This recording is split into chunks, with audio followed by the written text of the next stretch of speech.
Hey, this is Pastor Dana Coverstone, Liver Ministries, Brooksville, Kentucky. And I want to share just a few more dreams that I've had. I had a dream last Monday night. I sent it off to a friend who had actually looked at the very first ones I had. He works with dream interpretation. I appreciate his insight. So I waited on this first one just because there were some things in it that were concerning to me. And then I've had a dream Friday and I had a dream last night. I believe the dreams I'm having sometimes are metaphorical. I believe some of these things are literal, and I'm seeing them happen just like I saw with the coin shortage. We're seeing the spike in suicides. We're seeing some religious leaders come under attack because of things that they've allowed to be in their lives. So I'm just gonna what I'm gonna start doing from now on is I'm just gonna type them out. I'm gonna read through them, and you can do with them what you will. I'm not trying to cause a scene, a problem. I'm not trying to gain notoriety. I'm not trying to just keep having dreams. I'll be honest, if I had my way, I'd really rather not have another dream because all the stuff it causes and the people it changes their attitudes and their opinions towards me. But I believe God is shifting who I am as a pastor, not into a prophet at all. I still do not consider myself a prophet. I believe I'm a watchman. And the watchmen on the wall say, hey, folks, there's troops coming this way. They're bringing the artillery this way. Heavy movement coming, So that's kind of how I feel that I am right now. I'm still in uncharted territory, still trying to figure it out because these things weigh heavy on me. So I'm just going to read what I've had, share with you. And I'm reading it so I don't add into it. There's a lot of accusations about, well, I'm doing this and doing that, and I don't want to also try to interpret things as well. I'm just going to tell you what I saw in the dreams. Monday night, August the 17th, I dreamt I saw a calendar month in November. It was bent, it was torn, it was dirty. I saw trees in the backgrounds that were leafless, but there were a few trees that still had scarce amount of leaves on them, and they had turned. The leaves that were still on those trees had turned like it was about to rain. The sky was a dull gray with extreme cloud cover. I hardly ever see sunny skies in these dreams. That's one thing I know for sure. I saw that finger appear, and it circled November 3rd continuously. And it continued in a clockwise direction. And then suddenly, it changed to counterclockwise, and then these images began to appear. I saw cities on fire, which was nothing new. I saw headlines that read, Trump victory challenged everywhere. And it was on digital marquees like in New York, Times Square, places like that. There were protesters in the streets who were weary and asleep, and they appeared dirty and dingy like they had not slept or showered in weeks. And this bell rang. And suddenly these people come to life. They woke up and they started salivating like a dog, like Pavlov's dog situation. Big buckets of saliva. And it seemed to stain their shirts. And I saw people screaming and getting violent over the election results to the point that people were firing weapons just randomly into the air, into the sky. People were angry and people were mad. I saw a person with a sign and it said, the obvious winner is not so obvious, like a placard, like, the world's about to end, God is coming, get ready, whatever, one of those signs. But it said the obvious winner is not so obvious. And he held his head in shame. But the crowd was in a frenzy of hatred. They were even hitting each other with their signs and their banners and their wrath. And I saw more cities with pillars of smoke over them, like the wild firestorms in California right now. I saw crumbled and burned out buildings in Washington D.C. Not monuments, but businesses and commercial real estate. Headlines declared that rebuilding would take time and trust would take even longer, and government could not do it in a timely fashion. And that's when I saw a Treasury official who's in the Treasury Department right now wink, almost as if he was looking at a camera on TV. Big smile, open mouth, wink with right eye, and held it closed, and just kind of, almost like a sarcastic type thing. And then I saw a Conestoga wagon. Think Little House on the Prairie. And Kamala Harris was driving that wagon. It was led by two mules. And Joe Biden was not sitting with Kamala Harris. Joe Biden was riding on one of the mules on the left, on the far left, so to speak. And her side, there was a mechanical box that would trigger dynamite like you would see in the Wile E. Coyote movies, or cartoons where they push down and it blows up. It was in an upright position, though, like the trigger. And then the wind started blowing the wagon covering back, and it revealed several cases of like what I would consider to be Civil War type cases of dynamite. That era, the late 1800s, 1860s, 1870s. And most of it was in cases, stamped dynamite. There were some loose ones in an open wicker basket, which didn't fit the timeline, but it was there.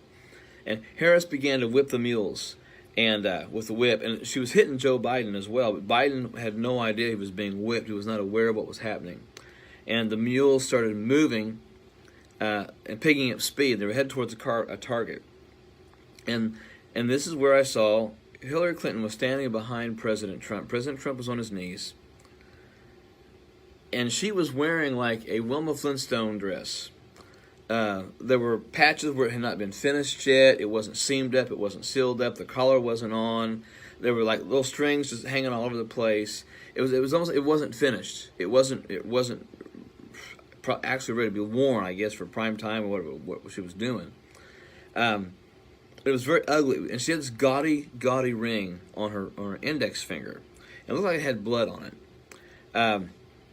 She had the skeleton key hanging from her neck, and it was dangling. And she had Donald Trump he was on his knees, and she had a Roman gladius knife to the left side. It was the left side of his throat, holding his head back like that. And the skeleton key was dangling in front of his face, and the skeleton key looked like it had blood and black mold all over it. And where it had leaned down, where it was banging against the front of her shirt, it looked like it left like a Nazi symbol. The stormtroopers, the Nazi SS had almost like the lightning signal, the lightning strike, the double pane of lightning. That's what it looked like on the front of her shirt. I'm not saying she's a Nazi. I'm just saying that symbol was on her shirt, and it was like just tainted, stained, black, red, ugly, gaudy. And the wagon starts picking up speed, and they're headed towards this. Hillary Clinton's holding Donald Trump, and Hillary's face was giddy. But next to her leg, there was like an animal trap, a large, like a bear trap. And suddenly Trump grabs the key, and he pulls it down like this. Well, he grabbed it with his left hand. When she came down, he brought his right hand up and hit her in the face, in the chin. When she did that, she dropped the knife, and she stepped back. And the president began to run off quickly.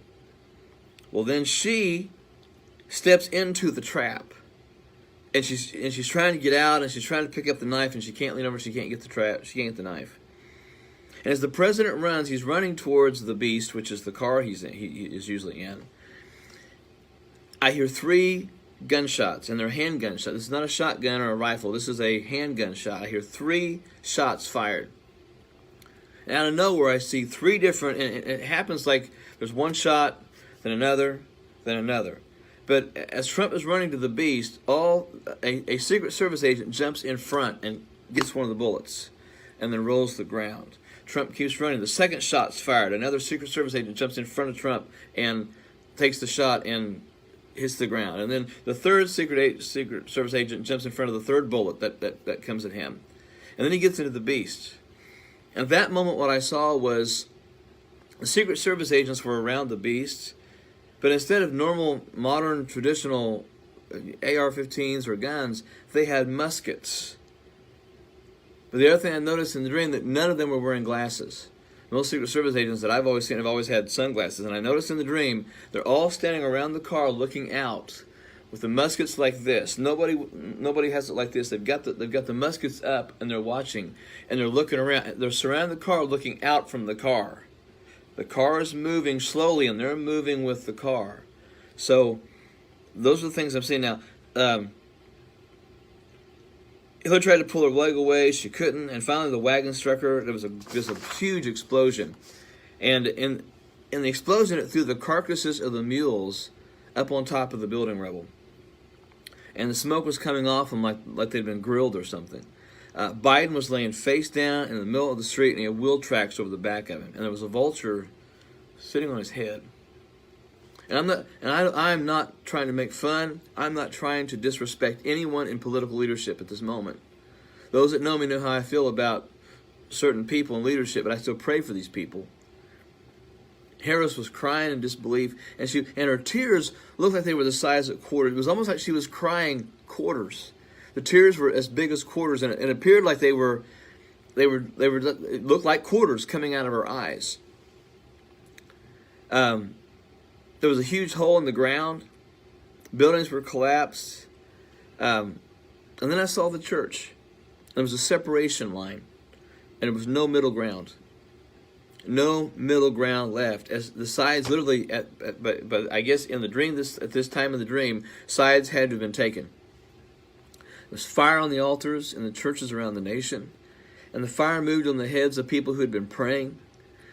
And above the heads of many people in the church, I saw an actual question mark symbol above their head, and they appeared confused by what they were seeing in the world in the church. And I heard a voice say, "Those who refuse to get ready will be wanting in the end. So brace yourself and tell others that I have warned them to brace themselves, for they are about to see even more shocking things." I'm thinking of Habakkuk there, a passage that I have preached from in the last several weeks. Friday night, August 21st, I simply saw the white figure appear, raised a finger to the sky, and he said, "Ready or not, nation, here it comes. Brace yourself." Just a rather quick and simple, play on hide and seek, I guess. And last night, Monday, August 24th, I saw a calendar. It was turning the month of November. It had shadows flickering all over it. I saw this light in the sky, a big light, very large, bright light, and then darkness. And then I began to make out like a morning. It was morning, and the night was going away, and the fog and the haze were drifting away. And I saw there were many Americans, and they were in like an emergency shelter. I'm not for sure, but it seemed to me it was more along the Gulf Coast area. These people were huddled together, and they were shivering.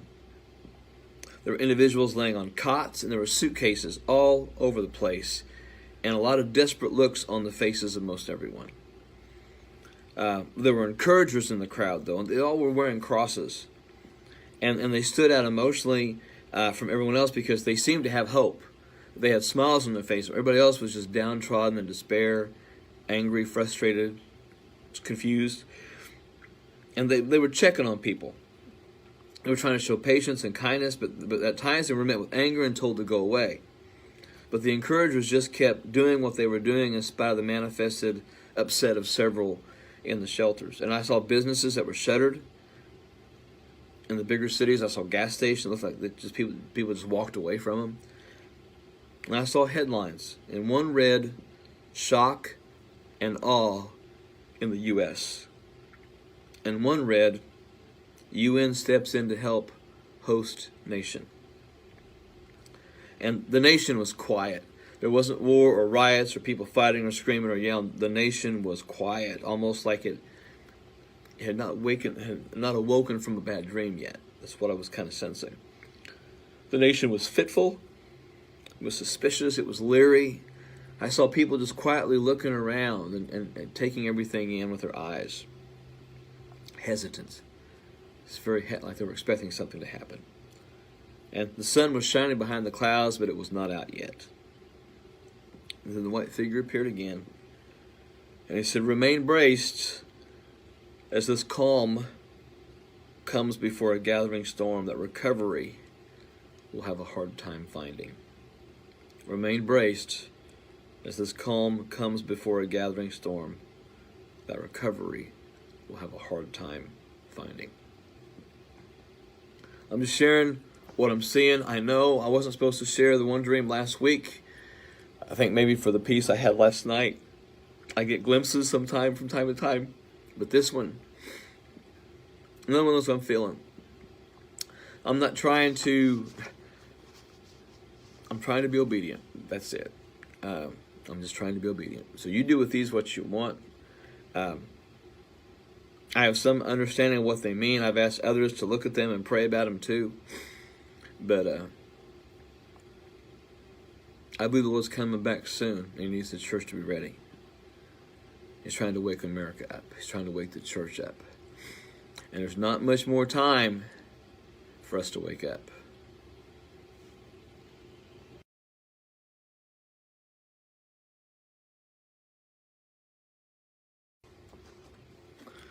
Hey, this is Pastor